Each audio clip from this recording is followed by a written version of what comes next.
MLA अलावा के आगमन पर हुआ स्वागत। विक्रम अछालिया ने कहा, संगठन को मिलकर करेंगे मजबूत। पानसेमल एमएलए हीरालाल अलावा के नगर आगमन पर जैस संस्थापक विक्रम अछालिया ने स्वागत किया, जिसके बाद बाबा साहेब उद्यान में माल्यार्पण कर कार्यकर्ताओं से परिचय कराया। एमएलए अलावा ने बताया कि वे सामाजिक कार्यक्रम के तहत आए हैं। हाल ही में हुई डील को लेकर कहा कि इससे किसानों को नुकसान होगा और मध्य प्रदेश सरकार ने पिछले दिनों जो आयात शुल्क घटाया है, उससे कपास उत्पादक जिलों में कपास के भाव बढ़ने की संभावना कम हो गई है। उन्होंने मंडी और सोसाइटी चुनाव को लेकर भी अपनी बात रखी है। जय संस्थापक विक्रम अछालिया ने गले लगाकर उनका स्वागत किया। संगठन को लेकर कहा कि हम सब मिलकर संगठन को मजबूत बनाएंगे। इस दौरान संगठन कार्यकारी अध्यक्ष राजू पटेल, कांग्रेस प्रदेश सचिव प्रकाश खेड़कर, ब्लॉक कांग्रेस अध्यक्ष रवि पाटिल, नगर कांग्रेस अध्यक्ष सुभाष राव शितोले, मयूर परमार, नीलेश चौहान, महेश चौहान सहित जैस एवं कांग्रेस के पदाधिकारी कार्यकर्ता मौजूद रहे।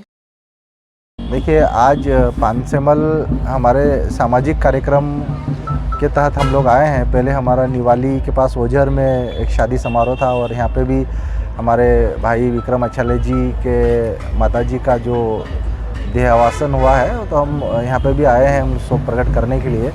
और साथ ही हमारे जो यूथ है यहाँ के, जो जेएस की टीम है हमारे, उन सब से भी एक सामान्य औपचारिक मुलाकात आज हमने की है। और वर्तमान स्थिति में अगर देश की बात करें तो कहीं न कहीं प्रधानमंत्री नरेंद्र मोदी के नेतृत्व में आज पूरे देश को नरेंद्र मोदी जी ने ट्रंप जैसे तानाशाह, ट्रंप जैसे जो जिस प्रकार आज दादागिरी चल रही है, उसके आगे प्रधानमंत्री जी ने सरेंडर कर दिया है।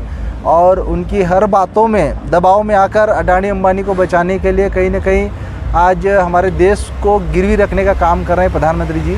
तो ये कहीं न कहीं हमारे देश के लिए अच्छा नहीं है। और मैं देश के सभी नौजवानों से ये अपील करना चाहता हूँ कि अगर देश को बचाना है, इस राष्ट्र को बचाना है, इस लोकतंत्र को बचाना है, इस संविधान को बचाना है, तो सभी युवाओं को एकजुट होकर मिलकर संघर्ष करना होगा, तभी ये देश बचेगा।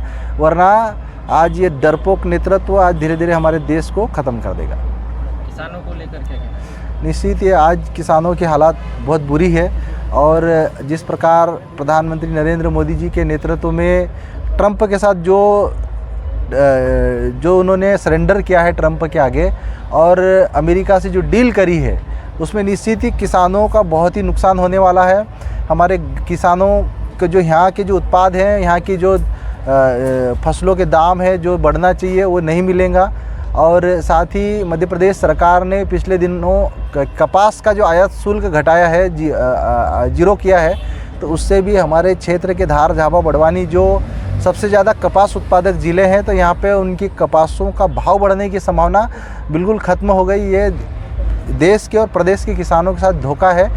हमारी सरकार से मांग है कि किसानों की जो आत्महत्याएं हो रही है और किसानों का जो रोज़गार, किसान की जो आमदनी दुगनी करने का जो वादा किया था, उसके लिए सरकार सख्त कदम उठाए। हाल ही में जो बजट आया, बजट में भी युवाओं के लिए, किसानों के लिए, मजदूरों के लिए, हमारे आदिवासी भाइयों के लिए कुछ भी नहीं है बजट में। तो निश्चित ही आज देश कहीं न कहीं गलत दिशा में जा रहा है। लंबे समय से सोसाइटी और मंडियों में चुनाव नहीं हो पाए, इसको लेकर कुछ प्रयास? देखिए, भारतीय जनता पार्टी के राज में लोकतांत्रिक व्यवस्था कहीं न कहीं खतरे में है। और यही इसी दिशा में जो समय पर मंडी के चुनाव होना चाहिए, समय पर सहकारी सोसाइटियों के चुनाव होना चाहिए, आज 8-8, 10-10 साल होने वाले हैं यहाँ पर मंडियों के, सहकारी सोसाइटियों के चुनाव नहीं हो पा रहे हैं। और यही कारण है कि आज किसानों की सुनी नहीं जा रही है, उनकी आवाज़ कहीं न कहीं दबाई जा रही थी। ये कहीं न कहीं लोकतंत्र की हत्या है।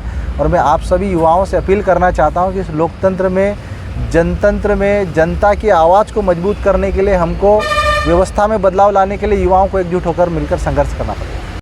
20 जनवरी को हमारी सासू माँ का देहांत हुआ था और उनकी उम्र 111 साल है। और आज विधायक महोदय जी, डॉक्टर हीरालाल जी हमारे यहाँ पे दुख में आए हैं और हमारे मित्र भी है डॉक्टर साहब, और हम एक दूसरे के सुख दुख को जानते हैं। तो आज हमारे सासू माँ के श्रद्धांजलि देने आए हैं, भावपूर्ण श्रद्धांजलि देने आए हैं। तो मैं उनका आभार करता हूँ कि वे मनावर से चलकर गाड़ी से यहाँ तक आए, हमारे लिए गौरव की बात है और हमें हमारे पुराने मित्र के दिन याद आ गए। आगामी समय में क्या कार्यकारिणी का विस्तार देखा जा सकता है? हाँ, मिलकर हम लोग बेहतर काम करेंगे, ऐसा काम करेंगे कि दुनिया बुलंदियों को देखेगी।